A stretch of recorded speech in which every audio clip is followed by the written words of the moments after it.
মামলার হাজিরা দিতে গিয়ে কুমিল্লার সিনিয়র জেলা ও দায়রা জজ মোহাম্মদ মাহবুবুর রহমানের আদালতের সাবেক বার সেক্রেটারি আবু তাহেরের ওপর হামলার ঘটনা ঘটেছে। অর্থ আত্মসাতের মামলায় কুমিল্লার সিনিয়র জেলা ও দায়রা জজ মোহাম্মদ মাহবুবুর রহমানের আদালতে হাজিরা দিতে গিয়ে সাবেক বার সেক্রেটারি মোহাম্মদ আবু তাহেরের ওপর হামলার ঘটনা ঘটেছে।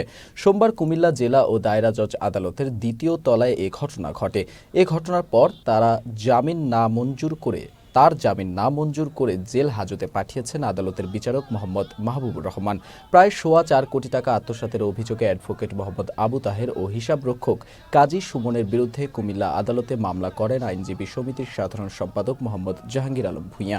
আবু তাহের হাইকোর্ট থেকে অর্থ আত্মসাতের মামলার আগাম জামিন নেন। জামিনের মেয়াদ শেষ হওয়ায় জেলা ও দায়রা জজ আদালতে আত্মসমর্পণ করতে যান আবু তাহের। পরে আদালতে উভয় পক্ষের শুনানি শেষে তাকে জেল হাজতে পাঠান।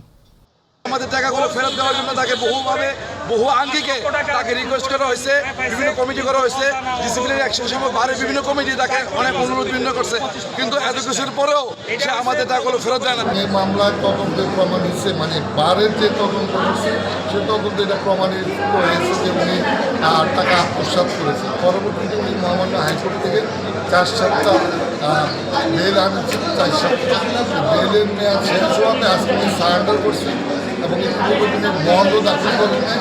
আজকে কোর্ট দুই পক্ষের শুনানির পরে তাকে সিডাব্লিউ বলে হাজির করে দিয়েছে।